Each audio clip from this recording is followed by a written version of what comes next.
Hello दोस्तों, नमस्कार। UPSC exam पर मैं आपका स्वागत करता हूं। बहुत बहुत वेलकम है। ये इम्पोर्टेंट जो हैं बहुत क्वेश्चन हैं। ये है 10 क्वेश्चनों की सबसे बड़ी श्रृंखला है और इसमें बहुत इंपॉर्टेंट है। आपके लेखपाल में अधिकतर पूछे जाते हैं, तो कृपया करके इनको देखें और साथ में इसका कमेंट करें। अगर आपको अच्छा लगता है ऐसे सेशन लेकर बार बार आएँ, तो आप क्या कीजिए, इसको सब्सक्राइब कर लीजिए चैनल को। साथ में घंटी जो है ना उसको भी प्रेस कर दीजिए और ऑल में टिक करिएगा, जिससे नोटिफिकेशन आपको बार बार आती रहेगी। और इसको टेस्ट के रूप में आप दीजिए और अपना जो तैयारी है तो उसको समझिए कि हमारी तैयारी कितनी है। अगर आपको 10 क्वेश्चन बन जाते हैं, 10 में 10, तो समझ लीजिएगा हमारी तैयारी में कोई कमजोरी नहीं है। अगर इसमें 7-8 बनते हैं तब इसमें मानिएगा कि लेवल में चल रहे हैं, लेकिन अभी क्वालिफाई करने में थोड़ा मतलब दिक्कत है। तो आप ऐसा करिए, इसको टेस्ट के रूप में दीजिए और हम क्वेश्चन कराते चल रहे हैं बार बार और ऐसे डालते चलेंगे इंपॉर्टेंट क्वेश्चन। आप इनको देखिए। हाँ, तो पहला क्वेश्चन हम देखिए जारी करते हैं। पहला क्वेश्चन है, किस सन में शाहजहां मुगल सिंहासन पर बैठा था? देखिए, शाहजहां को अगर हम बात करते हैं तो शाहजहां कौन था? शाहजहां मुगल शासक का एक शासन का शासक था, जो कि ये करीबन चौथे नंबर में आता है। अगर बाबर को कहा जाए तो बाबर के बाद आता है हुमायूं के बाद आता है अकबर के बाद आता है जहांगीर के बाद आता है शाहजहां। लेकिन शाहजहां का बेटा कौन होता है? औरंगजेब। इस हिसाब से अगर हम देखें तो ये बाबर का पुत्र होता है हुमायूं का पुत्र होता है कौन? अकबर का पुत्र बनता है जहांगीर, जिसको सलीम कहते हैं, और सलीम का पुत्र होता है शाहजहां। तो शाहजहां की विशेषता क्या थी, इसके बारे में भी चर्चा करेंगे। देखिए, पूरे दिल्ली में जितने निर्माण करवाए, दिल्ली में जितने लाल किला और जामा मस्जिद, साथ ही साथ इन्होंने बहुत सारे मतलब कि इसका बोला जाता है मुगल काल का स्वर्ण युग इसके नाम से जाना जाता है। साथ में इसके अगर बोला जाए तो 4 फरवरी 1628 में इसका मतलब कि सिंहासन में बैठाया गया था। इसने स्टार्ट किया था और इस समय इसकी मृत्यु हो गई थी जहांगीर की, तब इसको बैठाया गया था। तो इसका क्वेश्चन हो गया है, आंसर इसका हो गया। अगला देखिए, पूरे डिस्क्रिप्शन के साथ हम आपको देंगे, उसमें कोई दुराया नहीं है। देखिए, गुप्त साम्राज्य का वास्तविक संस्थापक किसे माना जाता है? देखिए, गुप्त साम्राज्य जो चला था, तो गुप्त साम्राज्य में कई राजा हुए, जैसे कि चंद्रगुप्त द्वितीय, चंद्रगुप्त प्रथम, श्रीगुप्त, घटोत्कच, कुमारगुप्त। ये सब कौन है? गुप्त वंश के राजा हैं। जिसमें अगर देखा जाए तो एक संस्थापक आता है कि गुप्त वंश का संस्थापक कौन था, तो ये श्रीगुप्त था। देखिए नीचे दिया है श्रीगुप्त, लेकिन ये ओरिजिनल इसका आंसर नहीं है। देखिए, वास्तविक संस्थापक की बात कर रहा है, तो जो वास्तविक संस्थापक के रूप में आता है जो हमारा, तो इसमें बोला जाता है चंद्रगुप्त। चंद्रगुप्त को द्वितीय को बोला जाता है। चंद्रगुप्त जो हमारा आते हैं, चंद्रगुप्त प्रथम, द्वितीय नहीं, प्रथम को माना जाता है चंद्रगुप्त प्रथम, जिसने महाराजा धीराज की उपाधि धारण की थी, इस चंद्रगुप्त प्रथम ने। और चंद्रगुप्त द्वितीय जो था, तो ये विक्रमादित्य था। तो ये कन्फ्यूज मत होइएगा। ये समुद्रगुप्त भी इनके ये नेपोलियन के नाम से जाना जाता है, उपनाम के नाम से। तो ये सब लोग कौन थे? गुप्त वंश के संस्थापक थे। मतलब संस्थापक नहीं, गुप्त वंश के राजा थे। संस्थापक स्टार्टिंग में श्रीगुप्त था और वास्तविक माना जाता है तो चंद्रगुप्त प्रथम माना जाता है। और इसकी अगर समय सीमा बता दें तो 240 से 280 ईस्वी के तहत, मतलब कि इसके बीच में इसका शासन रहा है चंद्रगुप्त प्रथम का। और तो इसका अगला जो है, अगला आता है क्वेश्चन। देखिए, इंग्लिश चैनल का मतलब ये नहीं कि किसी नेटवर्क का चैनल है, ऐसा कुछ नहीं है। इंग्लिश चैनल को पार करने वाली एशिया की पहली महिला तैराक कौन बनी थी? देखिए, इंग्लिश चैनल का मतलब ब्रिटिश और जो फ्रांस के बीच में जो सागर आता है, वो इंग्लिश चैनल के नाम से जाना जाता है। तो उसको जो मतलब कि तैर गई थी हमारी भारतीय जो महिला थी, देखिए आरती शाह है। इन्होंने उस चैनल को पार किया था, मतलब कि तैरते तैरते पार कर गई थी। तो ये कौन थी? आरती शाह। अगला है प्लासी युद्ध। प्लासी युद्ध के बारे में आपने बहुत ज़्यादा जाना होगा और सुना भी होगा। 1757 में प्लासी युद्ध जो हुआ था, तो उस समय बंगाल का नवाब कौन था? इसकी जो चर्चा हुई है, तो आप कुछ कमेंट करके भी बताइएगा कि पूरी डिस्क्रिप्शन से लिखिएगा कि क्या क्या हुआ था, उसके बारे में कुछ जानकारी मैं दे रहा हूँ।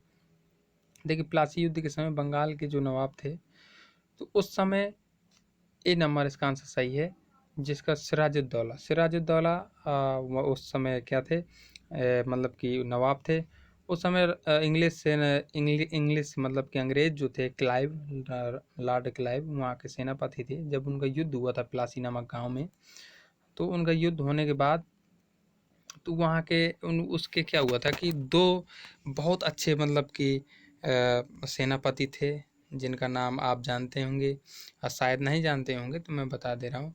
ये देखिए, युद्ध जो हुआ था 23 जून 1757 में हुआ था। मुर्शिदाबाद के दक्षिण में एक गांव पड़ता है प्लासी, वहाँ पर हुआ था। और जो सिराजुद्दौला की जो सेना में जहाँ एक तरफ देखा जाए तो मीर मदन और मोहनलाल, ये बहुत देश में इनके भक्ति थे। सिराजुद्दौला के बहुत अच्छे सेना नायक थे, लेकिन एक धोखेबाज भी था।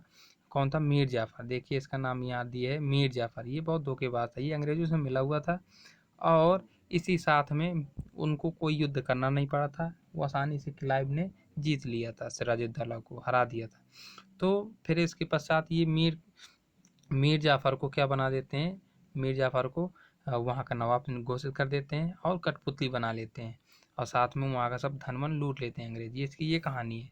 आगे देखिए, किसके शासनकाल में इब्न बतूता भारत आया था।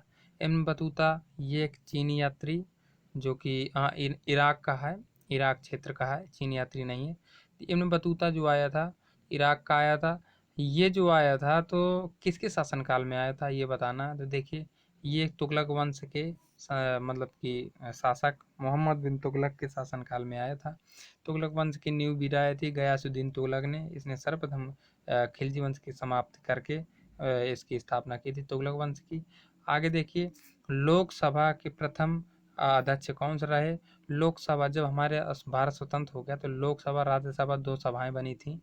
और जो राज्यसभा होती है तो वो कभी ना भंग होने वाली राज्यसभा होती है, जो भंग ही नहीं की जा सकती। और लोकसभा जो होती है तो ये देखिए मजबूत सभा होती है। इसमें क्योंकि वित्त पारित होता है, बिल पारित होता है। जो हमारा वित्त वित्त अगर पारित होता है, जिसको कहते हैं धनराशि वाला बिल, तो ये लोकसभा में ही प्रस्तुत होता है, इसलिए मजबूत इसी को कहा जाता है। और साथ ही कहा जाए कि सबसे पहले इसके अध्यक्ष कौन बने थे, तो जो हमारे होते हैं सांसद या ये सब लोगों की जो सभाएं बैठती है, तो उसमें जो अध्यक्ष बनकर आता है तो वो सर्वप्रथम कौन आए थे, जीबी मालवंकर। ये हमारे सर्वप्रथम अध्यक्ष बने थे। आप तो मान लीजिए कि अब मोदी सरकार में भी देखिए बैठे हुए हैं। स्वतंत्र भारत के प्रथम कानून मंत्री थे। देखिए, जब स्वतंत्र हुआ था तो उस समय कानून मंत्री भी बना था। तो कानून मंत्री जो बना था तो वो कौन था, ये चीज़ को हमें जानना जरूरी है। तो डी नंबर इसका आंसर सही है। कानून मंत्री अम्बेडकर साहब को बनाया गया था, साथ ही साथ इनको कार्य दिया गया था संविधान निर्माण का, इसलिए इनको कानून मंत्री भी बनाया गया था। इनके अंदर पुलिस और साथ में जितना भी पुलिस बल था इनके अंडर में रहा करता था। तो ये कौन थे, कानून मंत्री सर्वप्रथम थे स्वतंत्र भारत के। अब देखिए, कियोलाडियो, कियोलाडियो अगर इसका नाम बोला जाए तो ये उस क्षेत्र के हिसाब से नाम था कियोलाडियो, लेकिन उसका नाम केवलादेव अभ्यारण्य है। ये किस राज्य में पड़ता है, तो देखिए इसका नाम सिंपल है, ये राजस्थान में पड़ता है कियोलाडियो। इसका नाम तो आप सुने ही होंगे, तो राजस्थान में पड़ता है। और अगला है, अगला देखिए, अगला दिए है बटोहिया गीत के लेखक कौन है। बटोहिया गीत जैसे हमारे यहाँ भी गाया जाता है, उत्तर प्रदेश में देखा जाता है, कई गीत हैं जो कि हम यहाँ फाग आग जो गाया करते हैं, सब ये गीतों के नाम हैं। ऐसी प्रकार से बटोहिया गीत है। तो ये लेखक जो थे ये कौन से थे, भिखारी ठाकुर। भिखारी ठाकुर इस गीत के लेखक थे। अगला देख लीजिए, अगला है वायु एवं हवा में क्या अंतर है। वायु एवं हवा में क्या अंतर है, इसका आप बता सकते हैं। उसी को वायु कहते हैं, उसी को हवा, लेकिन फिर भी अंतर है। तो आप इसमें टिक करिए, बताइए कि क्या अंतर हो सकता है। आपके अगर इसमें कुछ बहुत समझ दौड़ रही हो तो ठीक है, क्योंकि इसमें फंसने वाली बात ज़्यादा है। तो देखिए इसका आंसर जो है ए नंबर आता है। यह हवा में गति जो होती है, हवा में गति होती है, ज़्यादा गति करता है, वायु में नहीं होती। देखा जाए तो वायु एक प्रकार से देखा जाए तो वायुमंडल में होती है, तो शांत भी हो सकती है, ठीक है। लेकिन हवा जो होती है तो हवा का नाम ही दिया जाता है कि झोंका होता है, तो ये भागा करती है, इसलिए गति होती है उसमें। और वायु तो हमारे आसपास रहती है लेकिन इतनी गति नहीं होती, शांत रहती है। तो इसका आंसर ये इस हिसाब से लीजिएगा। तो इसका देखिए समाप्त हो गए हैं ये आंसर। अब जो आएगा अगला आएगा तो आप इसको कमेंट करके बताइएगा कि ये सेशन कैसा लगा आपको, और इसमें जो सुझाव और जो देना हो कमेंट करके बताइएगा, तो हम आपके सुझाव को भी मानेंगे। तो धन्यवाद। इसी प्रकार से बने रहिए, हंसते रहिए, मुस्कुराते रहिए।